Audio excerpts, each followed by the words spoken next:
Russell viper আমাদের দেশের সাম্প্রতিক সময়ে এই সাপটির ব্যাপক আনাগোনা দেখা যায় এবং সাম্প্রতিক সময়ে এই সাপটি ব্যাপক পরিমাণে ছড়িয়ে পড়েছে আমাদের দেশে। কেন এই সাপটিকে নিয়ে এত আলোচনা, এই নিয়ে আমার আজকের ভিডিও। রাসেল ভাইপার আমাদের দেশে চন্দ্রবোরা নামে পরিচিত। এই সাপটি তার মারাত্মক বিষ এবং আক্রমণাত্মক স্বভাবের জন্য পরিচিত।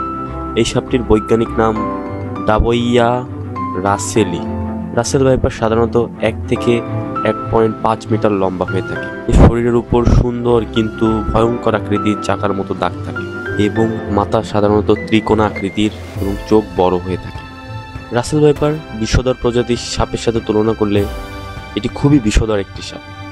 এটি মূলত হ্যামোটক্সিক বিষ মানুষের শরীরে প্রবেশ করায়, যার ফলে তীব্র ফোলাভাব, টিস্যু ক্ষয়, রক্তক্ষরণ এবং অভ্যন্তরীণ রক্তপাত হতে পারে।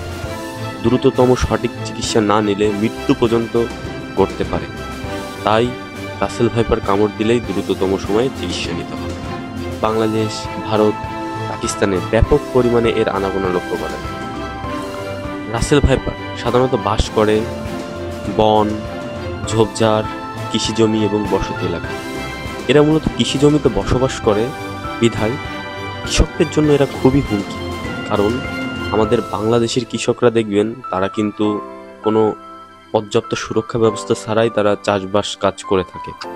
এর জন্য রাসেল ভাইপার কৃষকদের জন্য খুবই ক্ষতির কারণ হয়ে দাঁড়াতে পারে। রাসেল ভাইপার সাপ বিষধর হলেও এটি কিন্তু আক্রমণাত্মক নয়।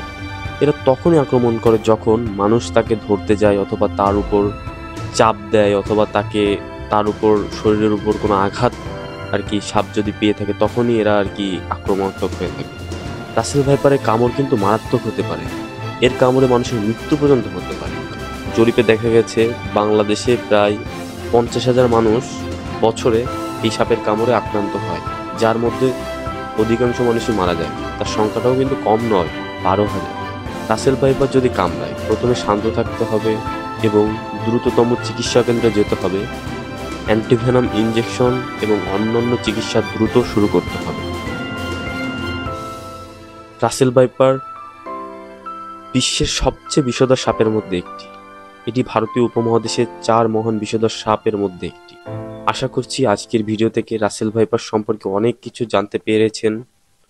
যদি ভিডিওটি ভালো লেগে থাকে তাহলে লাইক করুন, শেয়ার করুন এবং চ্যানেলটি সাবস্ক্রাইব করে পাশে থাকবেন। ধন্যবাদ।